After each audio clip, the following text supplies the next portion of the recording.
I'm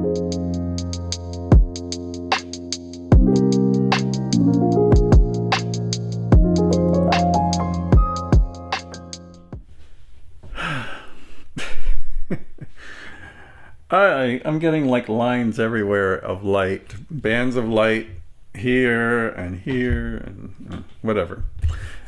You're here for the information. So welcome to the Pressing Matters. I'm Scott. Thank you for tuning in today, and thank you for your support. Today I'll be covering the new release in the Atlantic 75 Analogue Productions 2x45 series of Bad Company's self-titled album from 1974. This review almost didn't happen because I didn't plan, well, I planned on purchasing the 2x45, but not right now. I had to prioritize because of some financial hits that I took during the end of the year. And I just said, well, let me just focus on the Genesis titles that I really, really want, and I will get to Bad Company at some point. But I knew I had an original pressing somewhere in my vault, and I said to my friend John, could you please send me your 2x45 so I could review it for the Pressing Matters? And he said yes. So he sent me the 2x45, and I went on a hunt to find the original pressing that I knew I had somewhere, but I had put it into an uncategorized box in my vault. My vault has about 30 boxes of records in it. Some are categorized, most are not, and wouldn't you know it, I had to go through about 20 boxes before I hit the one that had Bad Company in it, and I was like, Eureka! Yeah. In looking at the dead wax, I was very pleased to find that it's an original first pressing from Presswell, US pressing. So a good reference for me to make this comparison. I cleaned it up, and I'm going to tell you what I found in just a moment. Before I get started, if you are new and haven't already, we are now 400 subscribers short of a big goal of 10,000. If you haven't subscribed yet, please subscribe. And if you are subscribed, please share the link with someone else that might like the channel. That is the best way to support the channel.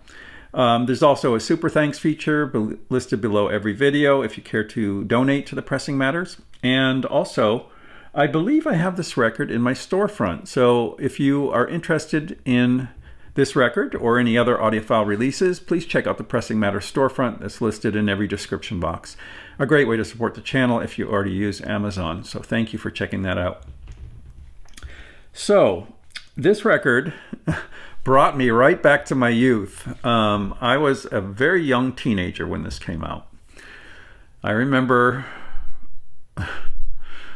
hearing this. Well, I remember hearing this voice on the radio on the single All Right Now. That was Paul Rodgers' previous band, Free, and their big hit single. And I was like, I love this vocalist. I didn't know who he was at the time. But I finally, over several years later, picked up a copy of Fire and Water. And when Bad Company came around, I was like, oh, that's the guy. Yeah, that's the guy with the voice. One of the best voices in rock music. Just amazing, amazing vocalist. One of my favorites. I really like James Dewar from Robin Trower as well for this kind of singing. But I have to admit that Paul Rodgers has much more range and versatility and has that beautiful, bluesy, rough, gruff kind of voice. And it can be beautiful and masculine at the same time. And that was what I was really interested in hearing on this new reissue. The old one cleaned up pretty well. I cleaned it twice. It's not perfect, but I felt like when I put it on, I felt like the record didn't have the immediacy and kick that I remembered. I looked at my preamp and I said, maybe I should try ultralinear mode. The KN amp has a triode and an ultralinear mode. Triode, I usually have it on for classical and jazz because it's a little It's a little better sounding overall, but not quite as powerful. When you switch to ultralinear, it gives it a kick, and it's perfect for rock music. And that's what I did for the original pressing here. This is the original. Sorry for all these lines of bands of light. I cannot get rid of them. I think I'm going to have to change my orientation for my studio because this lighting situation is crazy. It changes by the minute. So the original pressing came to life in ultralinear mode, and it sounded great, well above average for a rock record of this era. Vocals sounded good. The bass had nice impact. The separation was a little bit diffuse, I would say. And this is one of the things that I was looking for in the new one, to see if it could be a little bit more defined, a little more present, and have a little bit more kick to it. The 45 did not disappoint. I was very, very pleased with the 45. It had, to its credit, it retains the same tonality. As a matter of fact, in non-critical listening, as I went back and forth, many times I forgot which one was which because of the tonality is so similar. And that is a great thing, because you don't want to change the character of this record too much. You just want to give it enough to bring out the clarity, bring out the dynamics, and extend the bass just a bit, and give it a little more of a kick. It's never been like a hit you over the head rock record. It's a little more laid back, I would say, even in the rockiest tracks.